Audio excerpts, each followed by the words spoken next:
The lights in our office lounge were brighter than usual that evening. Strings of garlands hung from the ceiling, plates of finger food covered the tables, and the air was heavy with the mix of champagne, fresh flowers, and expensive perfume from my coworkers. I stood almost in the center of the room, clutching a thin glass in my hands, trying to hide the slight tremble in my fingers. This was supposed to be my night. My day. For 2 weeks, the calendar invite had been marked on everyone's schedule. Promotion party, my name. Even my boss had hinted just a week earlier that rewards come to those who aren't afraid to work overtime. That was me. I was the one who had spent the last 3 years arriving first and leaving last, rescuing clients everyone else avoided, preparing presentations late into the night, sometimes even sleeping on the couch in the conference room. I already had my speech rehearsed in my head. Short, but sincere. Thank the team. Promise we'd make the department the best in the company. Commit to even greater results. I truly believed this moment would finally validate every sacrifice, missed dinners, skipped birthdays, sleepless nights. Tonight was supposed to be justice. When my boss walked onto the stage, the chatter died instantly. He took the microphone, looked out across the crowd, and said, "Tonight we celebrate a special moment. Our company has a new leader, someone with great potential and vision. Congratulations to our new department head, Daniel." My mind went blank. The words didn't register at first. Then the applause crashed around me, people whistling, raising their glasses, cheering. I stood frozen with a smile plastered on my face as if glued there. My heart sank into my stomach. For a second, I thought it was a joke, that any moment he'd say, "And now, the real surprise." But it never came. Instead, someone carried out a cake from the kitchen, its chocolate icing proudly spelling out, "Congratulations, Daniel." My eyes flicked to the giant screen where a video started playing. It was supposed to showcase my projects, my journey. But the footage on display was of presentations I had created myself for clients, only now, the captions read, "Daniel lead." My chest tightened. This wasn't just betrayal. This was erasure, my work rewritten, my presence erased. A man who had been here for barely 3 months was suddenly handed everything I had fought for, year after year.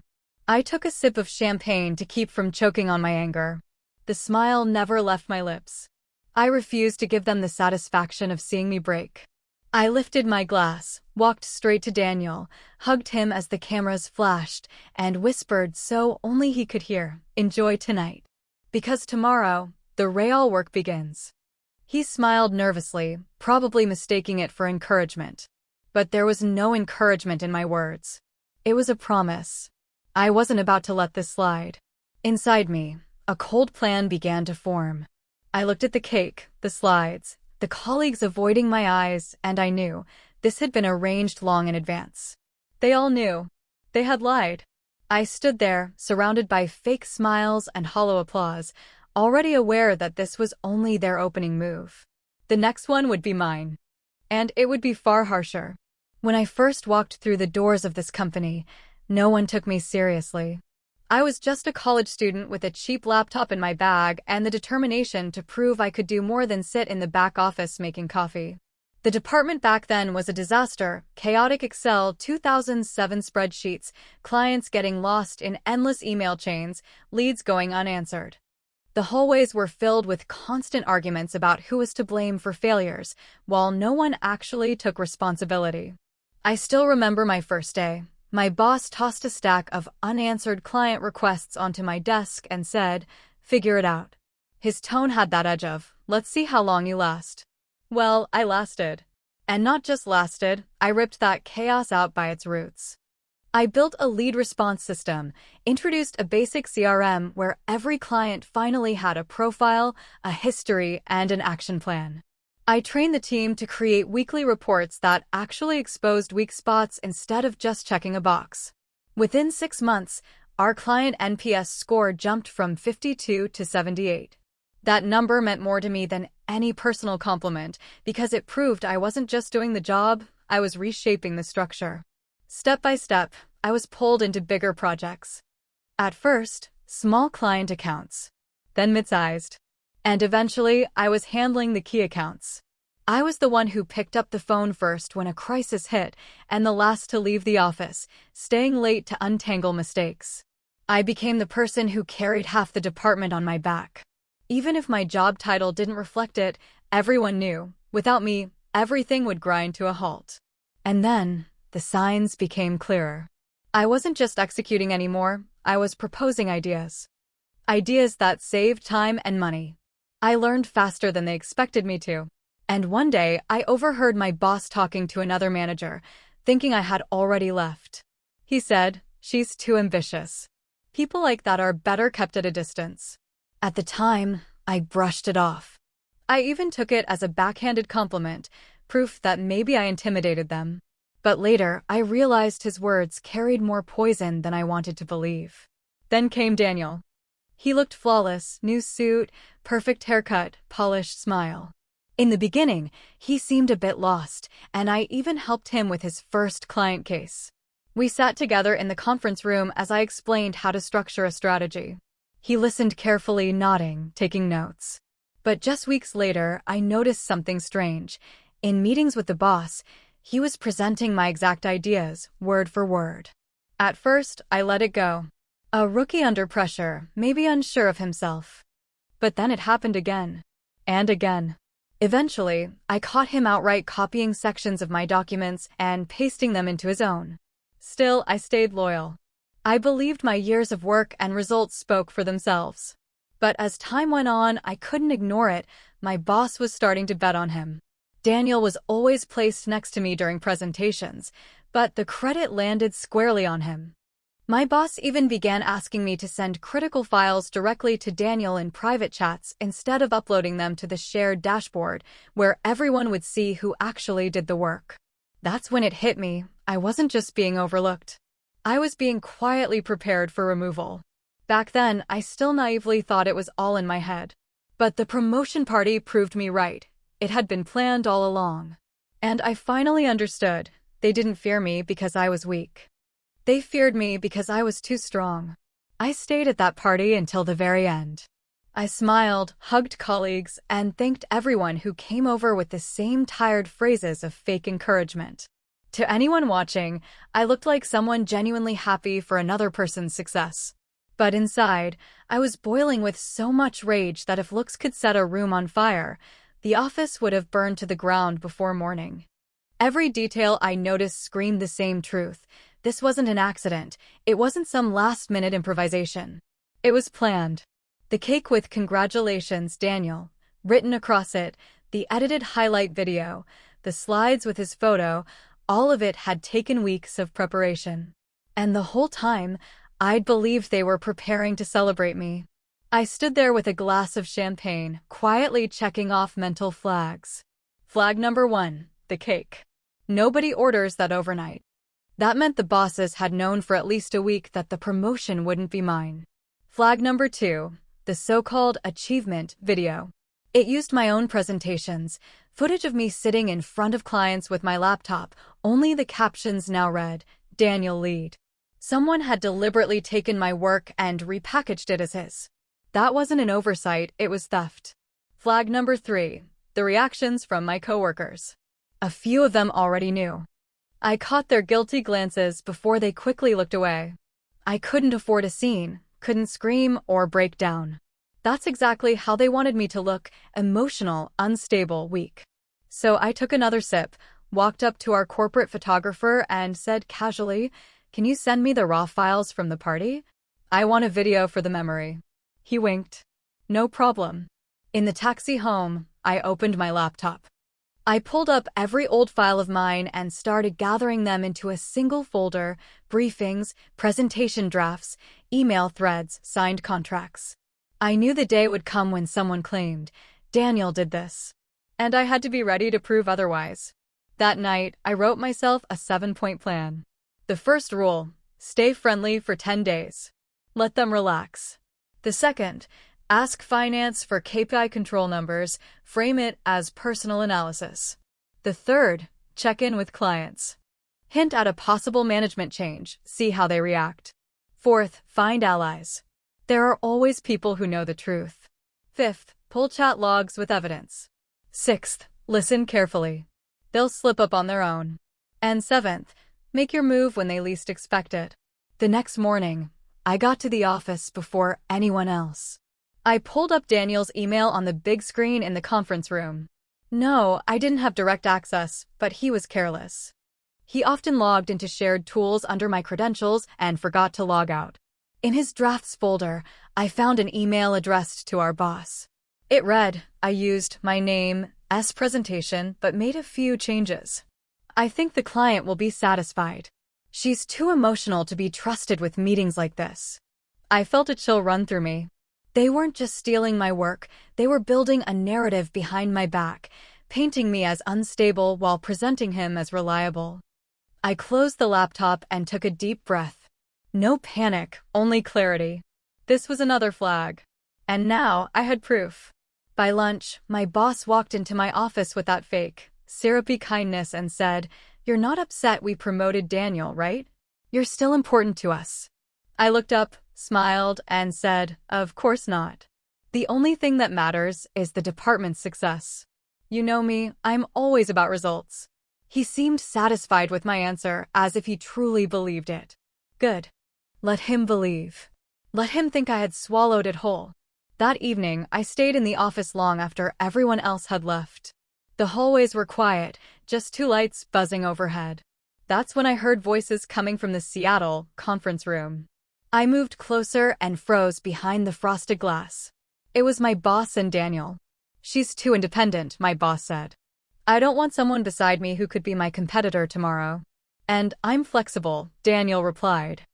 "I'll do whatever you say. I just want the title."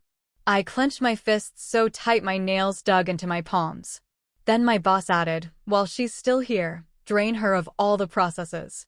After that, we'll move her into another role." I pulled out my phone and hit record. This was my chance. I didn't intend to expose them right away. I planned to collect piece after piece until the puzzle was undeniable. When they finally walked out, I stepped forward with a smile and greeted them like nothing had happened. They had no idea their betrayal was already saved in my pocket. After that late-night conversation, I knew waiting was no longer an option. I had the recording, yes, but that was only the beginning. I understood that one audio file wouldn't be enough. I needed a system of evidence, pieces that would fit together into an undeniable picture. The next morning, I walked into the office with cold clarity. On the outside, business as usual. On the inside, a step-by-step plan. Step 1, documents. I opened every archive, presentations, spreadsheets, emails. I made copies and created a folder marked for myself. Every edit, every comment in Google Docs with my name attached was no longer just a trace of work, it was a potential argument in my case. I took screenshots from the CRM showing who created client records, who launched campaigns, who signed contracts. They could rewrite history for a corporate video, but they couldn't rewrite metadata. Step 2, allies. I knew one voice could be ignored, but several voices created a chorus. My first ally was Mark, the quiet analyst who saw everything in the numbers. I caught him in the kitchen and asked if he could check the KPIs on our latest projects. The next day, he returned with printouts showing that 90% of the critical steps had been done by me, not Daniel. My second ally was Anna, my former mentor who had moved to another department. I didn't beg for direct help, I just shared my doubts. She looked me straight in the eye and said, "Don't rush into a fight now. Collect. When the truth surfaces on its own, they won't be able to drown it." Step 3, clients. I carefully did a few check-ins, messaging them as if I were just following up on progress. Their replies thanked me personally for solutions that were now being credited to Daniel. A few even asked why he had suddenly started leading meetings instead of me. I filed those emails separately. The voices of clients weighed more than any internal spreadsheet. I also started playing small information games inside the office. During morning stand-ups, I'd casually ask, "Who made the final changes to the last release?" Or drop in the chat, "Maybe we should do a breakdown of who's handling the most client calls?" It sounded routine, but it forced people to look at facts. Each answer became another tile in my mosaic. Meanwhile, my boss and Daniel acted like I had accepted defeat. It was almost laughable how openly they discussed plans in front of me, convinced I no longer posed a threat. But I noticed it. Every so often, a flicker of unease crossed his eyes when I looked at him for too long. He sensed I wasn't finished. Late at night, as I scrolled through my growing evidence folder, I felt something new. This was no longer the shaken girl whose celebration had been stolen. This was a woman, calmly preparing for her own revenge. I knew that in a few weeks, this game would no longer play by their rules. Only a week had passed since that so-called celebration, and already the first cracks in their game were starting to show. On the outside, I was still the diligent employee, completing tasks without complaint, smiling in meetings, never airing dirty laundry. But inside, I was unfolding my own strategy, and it was working. The first sign came from a longtime client. He sent a message in the shared thank you chat and wrote explicitly, "Thank you, my name, for the quick solution to the issue that nearly derailed our campaign." Daniel, without missing a beat, replied first, as if the words were meant for him. But everyone could read the text. My name was right there. The chat fell silent for a moment, then several colleagues reacted with applause emojis, not for him, but for me. A small detail, but it cracked the facade they were trying to build. The second blow came with the numbers. I accidentally raised a question in finance, asking to reconcile project metrics so I could prepare an internal presentation. When we broke the data down step by step, it became obvious. The report supposedly prepared by Daniel was made up of my old spreadsheets. My personal shorthand, tiny abbreviations only I used, was still visible. The finance team looked confused, and one of them even asked, "Why does one file show my name as the author and another lists Daniel?" I shrugged and said lightly, "Probably just a technical mix-up." Inside, though, I could feel it. The truth was becoming obvious without me having to spell it out. Another fracture appeared during a team meeting. The boss asked Daniel to present a new strategy for a major client. I sat quietly in the corner, listening as he confidently clicked through slides I had made 2 months earlier. But when a manager asked about specific metrics, Daniel stumbled. He didn't know the details because he'd never done the calculations himself. I spoke up calmly, "That number's actually different. I can show you the breakdown." The room froze. My boss quickly changed the subject, but several colleagues exchanged looks. They realized the picture didn't add up. Meanwhile, clients started reaching out to me directly, bypassing the official channels. One asked, "Why is Daniel leading our meetings now if you're the one solving all the key issues?" I answered diplomatically, but I saved the email. Another brick in my wall of proof. The most telling moment came when one of the junior staff, someone I'd always given advice to, approached me after hours and said quietly, "Hey, I saw your files being sent under his name. Just be careful." His words confirmed what I already suspected. People in the team were starting to see what was happening. Every night, I opened my folder and watched it grow. Documents, screenshots, client emails, recordings, it was all coming together into a complete picture. I could feel it. Soon, the truth wouldn't need me to push. It would burst out on its own. My boss and Daniel still thought they had the situation under control. But I saw it, that flicker of unease on his face whenever I stayed too quiet or asked an innocent question. That was the first real crack in their plan. And I knew, soon, that crack would turn into a collapse. The atmosphere in the office had shifted. After a few clients thanked me directly, not Daniel, and partners began asking uncomfortable questions, their carefully crafted facades started to wobble. I could feel it in the air. Every one of their conversations grew tighter. Every one of my calm gestures made them twitch. And I knew it was time to act more openly. I suggested preparing a recent project report for external partners. It looked like a simple initiative, just a way to showcase the department's efficiency. My boss agreed, convinced any presentation would only strengthen Daniel's image. He even joked, "Make it pretty, you're our detail queen." I smiled and made it pretty, just not in the way he expected. In the presentation, I laid out the timeline of 3 major projects. Each slide clearly showed document version, date, author of edits, comments. No direct accusations, just facts. But the facts spoke louder than any words of mine. The strategies, the calculations, the critical correspondence, They were all mine. And the metadata was irrefutable proof. The presentation took place with partners and top management in the room. I spoke calmly, almost neutrally. Here's our process. Here's where we can optimize.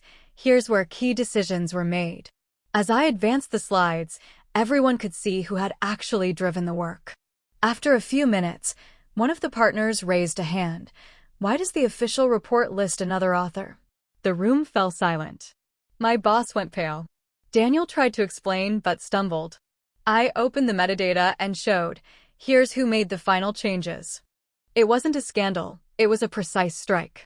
I didn't raise my voice, didn't accuse. I simply presented the data. And that's what made them look guiltier. I was calm, and they were flustered. Partners glanced at each other, took notes, asked questions. And with each question, the crack deepened. After the meeting, one of the partners messaged me, "We're ready to confirm your contribution officially." That was a blow to their control, because an external voice carried more weight than internal excuses. The whispers started immediately. Something's off with the authorship. She's the one who's always done it. Even those who'd stayed silent before began asking questions in the hallways. My boss scrambled to hold a crisis meeting, but it was too late. His arguments were short, shaky, his tone defensive. He tried to minimize the situation, but the fact remained. The evidence had been on the screen, and the partners had seen it with their own eyes. Daniel avoided conversations altogether. When I passed him in the hallway, he looked away. His confidence had collapsed like a house of cards. I didn't feel euphoria. I felt cold control. This was only an intermediate victory, but it had opened the door. I had the recording of their words, I had client emails, I had metadata and allies. Now the truth was starting to surface on its own, and they could no longer contain it. That evening, I walked home with a letter from a partner in my coat pocket. It contained just one sentence. "We're ready to officially confirm that you were the one leading the projects." I smiled. This wasn't the finale, but I knew the game had already shifted to my field. After that presentation, the office was never the same. What had once been whispered in the shadows was now spoken out loud. Every employee who had seen the slides with my name on them could no longer pretend they hadn't noticed. They didn't openly support me. The fear of losing their positions kept them leashed, but I saw the shift in their eyes. The fake, "Good job, Daniel," no longer echoed through the halls. Instead, people exchanged glances in silence and shrugged their shoulders. A few days later, HR called me in for clarification. Once, that might have worried me. But now I walked in with confidence. My folder held enough material to dismantle any accusation. They carefully asked whether I had truly been involved in the projects, if perhaps there had been some confusion. I spread the documents across the table, timelines with my name, client emails thanking me personally, CRM extracts, and the recording where my boss clearly said, "She's too independent, drain her of her processes." The HR manager's face shifted. She asked nothing more, only said, "We'll conduct an internal review." I knew then, the ball was on my court. The news spread quickly. Daniel went pale, silent in meetings, sometimes even stumbling over his words. His confidence, that polished charisma, vanished. My boss tried to project control, but it slipped through his fingers. External partners began asking direct questions. Why doesn't the person who actually led the projects have an official role? Their evasions only fueled the doubt. The climax came faster than I expected. One of our largest clients sent an official letter. "We've worked with my name for years and can confirm she has led the key processes. It is critical to us that she remain our point of contact." That letter was the blow they couldn't recover from. When a client of that scale makes a demand, the company listens. A week later, HR announced the results of the review. It confirmed my involvement in all key projects and highlighted inconsistencies in Daniel's reports. He was demoted. My boss was dragged into a harsh conversation with upper management. Formally, he wasn't fired right away, but his influence shrank to nothing. And me? I gained not only recognition, but also the very position I'd been promised from the start. When I left the office after the announcement, a few colleagues were waiting in the hallway. They didn't say much, just nodded and smiled. It was more than words. They knew the truth had won. They knew I hadn't let myself be destroyed. They had tried to erase me from the story, but in the end, they became nothing more than a footnote in mine. Now my question is simple. Would you forgive the people who stole your victory in front of everyone? Or would you turn their lies into their downfall the way I did?